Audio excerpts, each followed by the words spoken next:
Hi, welcome back to WB Online Premier Surfing Lessons. I'm Michael, and today we're going to talk about some paddling tips.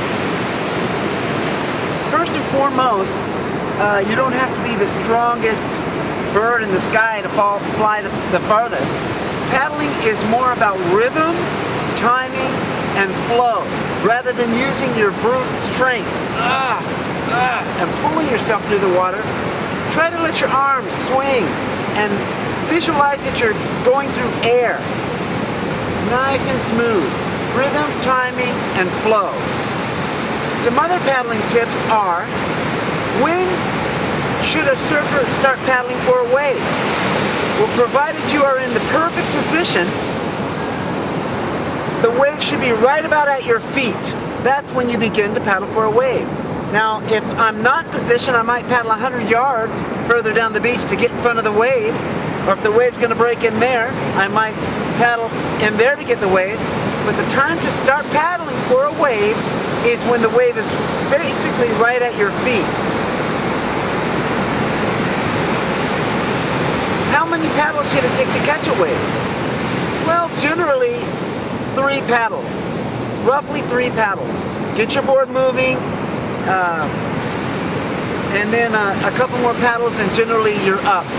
So it generally takes about 3 paddles, although you can do what's known as a no paddle takeoff, and that's where you just turn your board around and go without paddling if everything's lined up and perfect. But generally 3 paddles, 5 would be kind of excessive, and you should be up. Some other really nice paddling tips, and most important, is when do you stand up on the surfboard?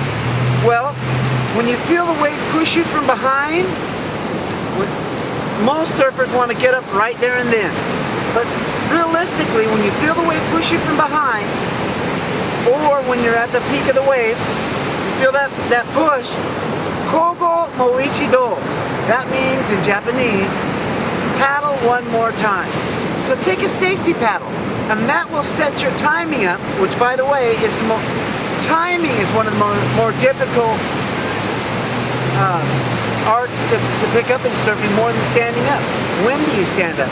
So the time to stand up, when you feel the wave push you from behind, take one more paddle and then stand up. Take that safety paddle. Believe me, it works from the smallest waves to the highest, largest waves that you could ride.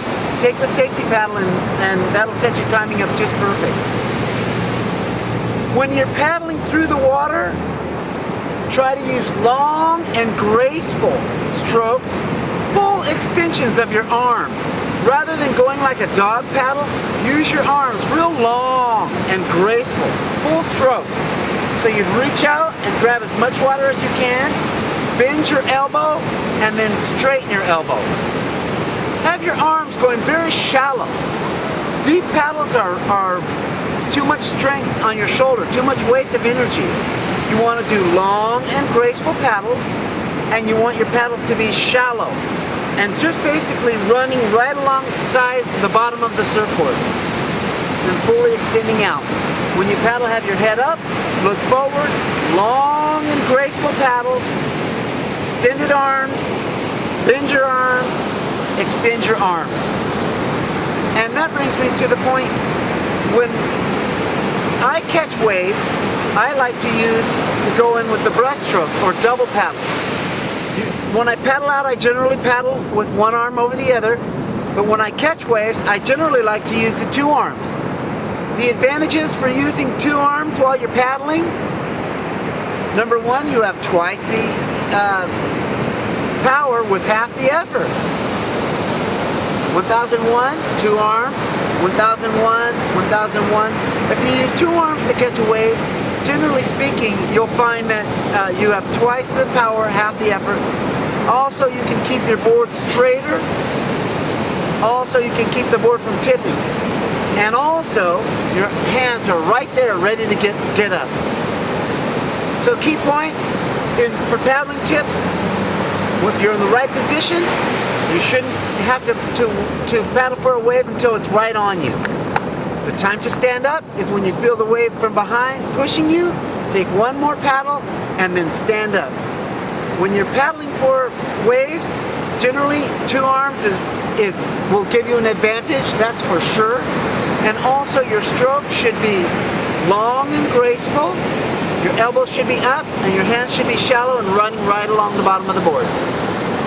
A bonus tip for you advanced surfers: when you're paddling for a wave, your breathing should be out. And that will add your breathing, and that will help you to catch waves even that much easier. It's Michael Willis for WB Online Premier Surfing Lessons. And saying, have a great day.